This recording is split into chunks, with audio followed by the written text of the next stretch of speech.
हाय मैं व्यूवर्स।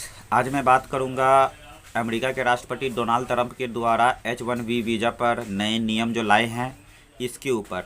और ये बात तो मैं आपको शुरू ही में बता दूं कि सबसे ज़्यादा नुकसान इस नए नियम का भारत के ही लोगों को होने जा रहा है। क्यों? क्योंकि अमेरिका में जा कर के काम करने वालों में ज़्यादातर संख्या जो है वो भारत के ही लोगों का है।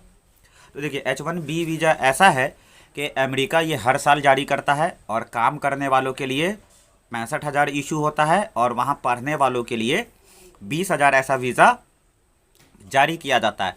बस अब नया सिस्टम क्या ला दिया गया है ना इसमें, कि अगर काम करने वाला कोई वीज़ा है, वहाँ जा कर के आदमी काम कर रहे हैं, या स्टूडेंट वीज़ा है, तो उस पर क्या है ना कि आप अमेरिका के हिसाब से आपको $1,00,000 देना होगा। जो इंडियन करेंसी में अगर हम उसको कन्वर्ट करेंगे तो 80 से 90 लाख के आसपास हो जाएगा। क्यों? क्योंकि डॉलर और पैसा का एक्सचेंज रेट हमेशा घटता बढ़ता रहता है, तो 80 से 90 लाख के आसपास आपको पड़ जाएगा। तो सवाल ये उठता है, क्या जो वहाँ 2010, 2015, 2020 से रह रहे हैं उनको भी ये $1,00,000 देना होगा, या जो सिर्फ अब 2026 के लिए अप्लाई करेंगे वहाँ H1B वीज़ा उनको देना होगा? तो देखिए, मैं क्लियर कर दूं, जो पहले से वहाँ रह रहे हैं ना उनको ये $1,00,000 देने की ज़रूरत नहीं है, $1,00,000। ठीक है? और ये कोई हर साल भी नहीं लगेगा, जैसे 2026 में, 2027, 2028 ऐसे नहीं लगेगा।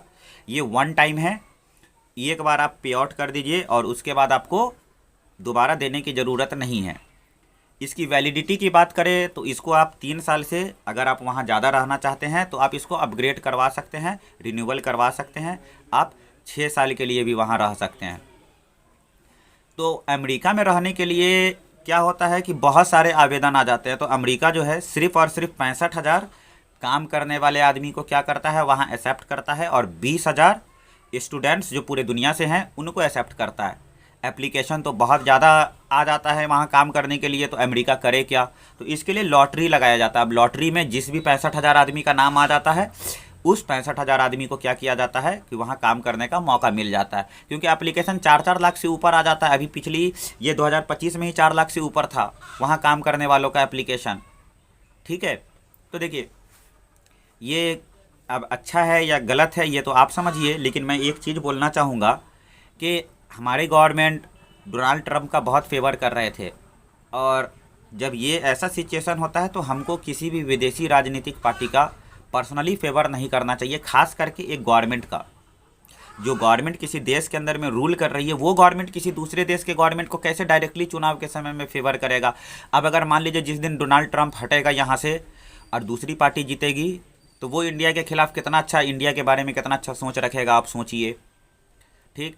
और देखिए, हम डोनाल्ड ट्रंप को फेवर कर रहे थे, क्या कर लिया इंडिया के लिए?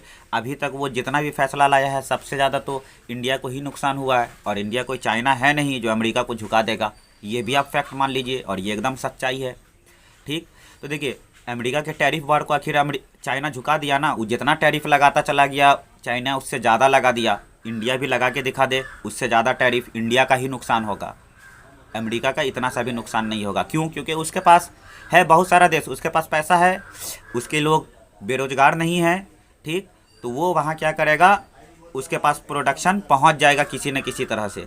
बट यही सब चीज़ हमको सोचना चाहिए कि हम लोग भी टैलेंटेड हैं, बस हमारे टैलेंट को जज नहीं किया जाता है, हमारे टैलेंट को मौका नहीं मिलता है हम इंडियंस के।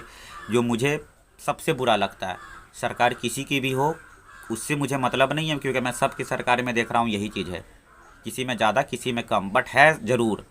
तो इन सब चीज़ों से आप लोग ऊपर निकलिए, और प्लीज़ एंड प्लीज़ हमारे अभी के ऑनरेबल प्राइम मिनिस्टर साहब या जो आगे के प्राइम मिनिस्टर साहब होंगे, उन सब से रिक्वेस्ट है कि देश के अंदरूनी मैटर को थोड़ा, अंदरूनी यंगस्टर को थोड़ा आप मौका दीजिए। यंगस्टर बहुत अच्छे हैं, वो आपको कभी नाराज़ नहीं करेंगे। ठीक है? Have a great day.